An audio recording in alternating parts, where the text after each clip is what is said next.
Yo, what's good guys? This is Nightwing2303 from WearTesters.com. Welcome back to Nightwing Knows. If you ever had a question and wanted to drop me a line, all you gotta do is shoot me an email right over here. So with that being said, let's go ahead and get into the question.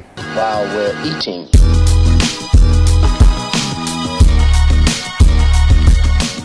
Mitchell asks, what advice would you give to a teenager about collecting sneakers without a lot of money and without letting it become too big a part of your life? And also, what would you recommend doing to make a little extra money for sneakers? Well, the first thing to realize is that you are just a kid or a teenager, so sneakers, while you might think it's important, it really isn't in the long run. Making sure that you have a good education, or at least complete your high school education, is very important. I don't believe college is for everybody, so I won't, give my thoughts on that. But I do think that there's just much more important things to focus on, especially when you're younger, than sneakers. I've been in that boat before, so I understand completely what you mean. And basically what I did is I just kind of like let things happen on their own. Like I always wished and thought and daydreamed about this, that, and the other, but the reality is that none of that stuff was happening until I got a job, which brings me to the second part of your question. As soon as you're allowed to work, that's what I did. So I was able to get my worker's permit and stuff. You only can work like random hours because of the way that everything's regulated, but it was enough to where you can save up for a month and then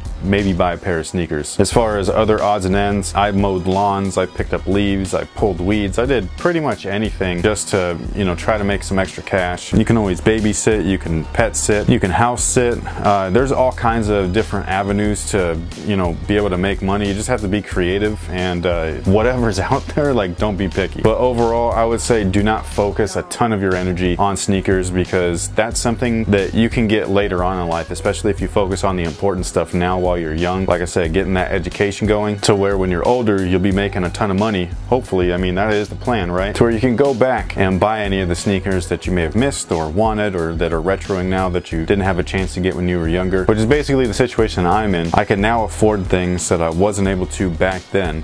And so when I do see them, I'm like, man, I used to want those really badly, so I grab them now, even though I missed out on them back then. In a way that is kind of like living in the past, but at the same time, it's a hobby. It's something that I enjoy doing. It's a passion. It's not something I'll let ever take over my life, but you gotta be able to live within your means.